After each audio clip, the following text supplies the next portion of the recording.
Vous me dites souvent pourquoi est-ce que le désordre revient sans cesse? J'ai beau ranger, mais le désordre revient tout le temps.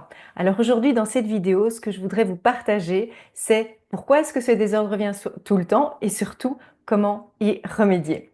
Je suis Nathalie Craé, je suis la fondatrice de Range ta vie, Home Organizer. Je suis aussi spécialiste en Feng Shui occidental et je forme des nouvelles Home Organizer à ma méthode.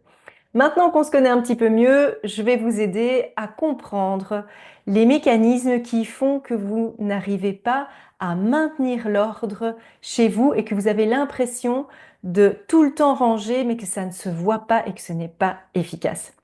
La première chose, c'est que vous avez tendance à déplacer et à cacher les objets jusqu'au moment où ça finit par déborder et vous n'en pouvez plus.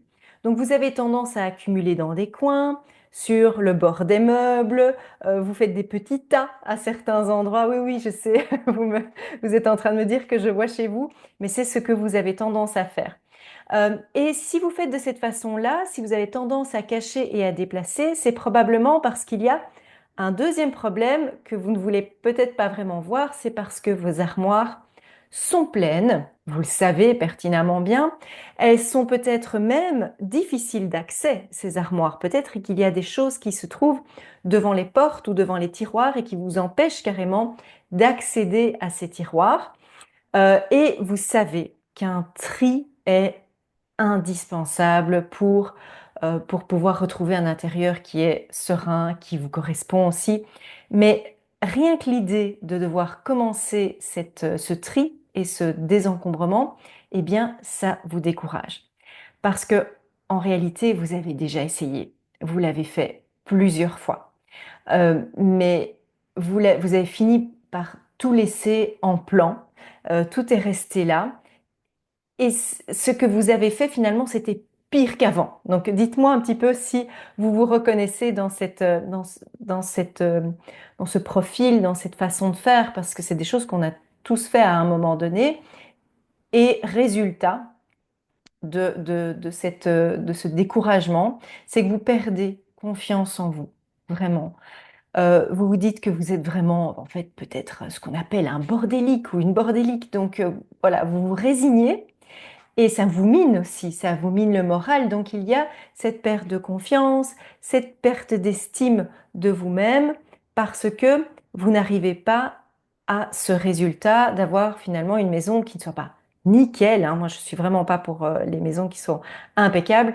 Une maison qui vit avec des petites choses qui traînent, c'est tout à fait normal.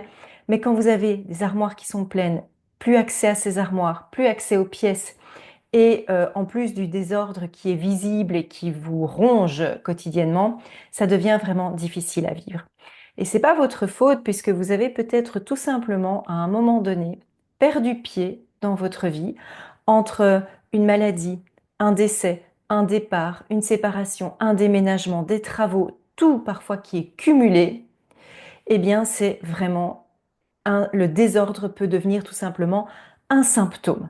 Ce n'est pas une cause, c'est un symptôme. D'accord? Pardon, je laisse mon téléphone allumé. C'est un symptôme, d'accord? Et c'est un symptôme souvent de tout ce qui a pu vous arriver ces derniers temps. Alors, il y a une étape qui est inévitable dans ce rangement que vous voulez entreprendre et qui est aussi une étape qui est contre-intuitive, mais c'est important pour pouvoir avoir un rangement qui est durable. Ce que vous redoutez le plus, c'est de devoir ouvrir cette armoire ou ouvrir le sac ou le carton qui se trouve devant et de devoir tout sortir de l'armoire et tout étaler devant vous. Et alors, à cette étape-là, vous dites, mon Dieu, mais déjà, j'ai pas la place pour sortir toute l'armoire et tout étaler. C'est là quand même que vous réalisez, si vous l'avez déjà fait, que c'est ah, il était là, ce truc-là, c'est là qu'il se cachait. Hein, ça, c'est quelque chose qu'on se dit souvent. C'est là qu'il se cachait. Ou bien c'est, par exemple, pourquoi est-ce que j'ai autant de verres à bière chez moi? Personne n'en boit jamais ici. Donc ça, c'est peut-être quelque chose que vous êtes dit en triant une armoire. Ou bien tout simplement de vous dire, bah, C'est acquis ça? Je ne savais même pas que je l'avais. Et donc, vous vous retrouvez avec des choses qui sont un peu source de questionnement, d'angoisse, de vous dire, mais en fait, dans mes armoires, il n'y a rien qui correspond à la vie que je vis vraiment. Il y a certaines choses qui sont là qui me plaisent, et ça, je vous invite à vraiment les garder, et c'est comme ça que moi je conçois le tri, ce n'est pas aller choisir ce que l'on va éliminer, mais plutôt choisir ce que vous allez garder, et ça c'est quand même beaucoup plus agréable à faire et vous allez moins bloquer aussi mentalement en faisant ça de cette façon-là.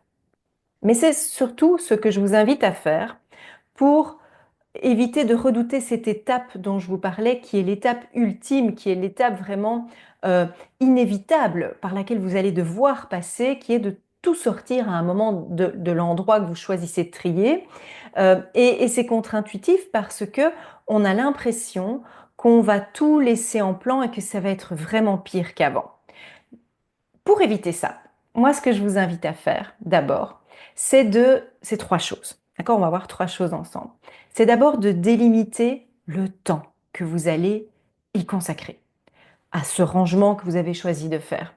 Ça va, peut-être que vous avez tendance à vous lancer dans dans une immense mission de rangement, ce que j'appelle parfois la grand-messe du rangement, et vous ne vous mettez pas de limite de temps. Et donc, ça n'a pas de fin. C'est sans fin et ça n'en finit jamais. Voilà, ça, c'est le résultat que vous allez obtenir. Donc, délimitez le temps. Dites-vous que vous allez consacrer une demi-heure, une heure, 2 heures, un après-midi, mais pas plus. Et vraiment, mettez-vous un chronomètre ou une alarme plutôt pour dire stop maintenant, je range ce que j'ai dérangé, même si mon tri n'est pas terminé, mais j'en ai fini pour aujourd'hui. Ça va vous éviter de vous perdre et d'avoir quelque chose qui reste comme un dossier ouvert. Deuxième chose que j'ai à vous partager aujourd'hui, c'est de commencer petit. Souvent, vous avez des objectifs qui sont trop grands. Et donc, commencer dans un espace qui est réalisable. Imaginez que quelqu'un n'a plus fait de sport depuis 10 ans et que tout d'un coup, il se dit, pour ma santé, je vais courir 10 kilomètres. Vous pensez bien que c'est voué à l'échec. Donc cette personne qui va vouloir reprendre la course, eh bien la bonne première étape, ça va être d'enfiler ses baskets, de sortir de chez elle, d'aller faire une marche rapide et de se dire, bien maintenant je vais courir pendant 1 minute et ça je sais que c'est réalisable. Et donc il y a de grandes chances que cette personne réussisse, qu'elle progresse aussi.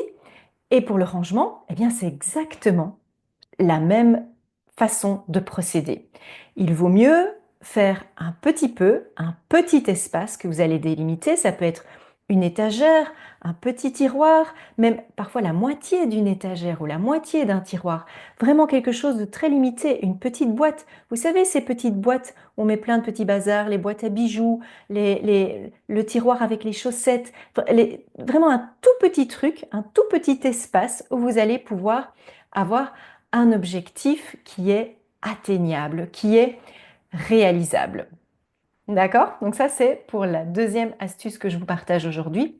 Et la troisième, qui me semble être quelque chose d'extrêmement important et qui ne va pas être sur quelque chose de technique, mais c'est de vous entourer de personnes bienveillantes. Une amie, une voisine, quelqu'un qui vous aide sans jugement, parce que trop de personnes en fait viennent me trouver en me disant qu'elles encaissent les, les remarques parfois désobligeantes de leur entourage et leur entourage fait ça parfois pour les secouer un petit peu. Donc c'est pas quelque chose de méchant à la base, mais le résultat qui en découle, c'est ce manque d'estime qui va encore s'accentuer davantage et ce qu'il faut pour quelqu'un qui a besoin d'être encouragé dans cette étape du tri, du désencombrement qui n'est pas facile, c'est d'abord, vous avez besoin de compréhension et vous avez besoin aussi qu'on comprenne vos blocages pour vous aider à les lever et pour vous aider à avancer. D'accord? Donc, en résumé, ce que je dirais, c'est que il faut délimiter votre temps, délimiter l'espace que vous voulez désencombrer et vous entourer de personnes qui vous soutiennent.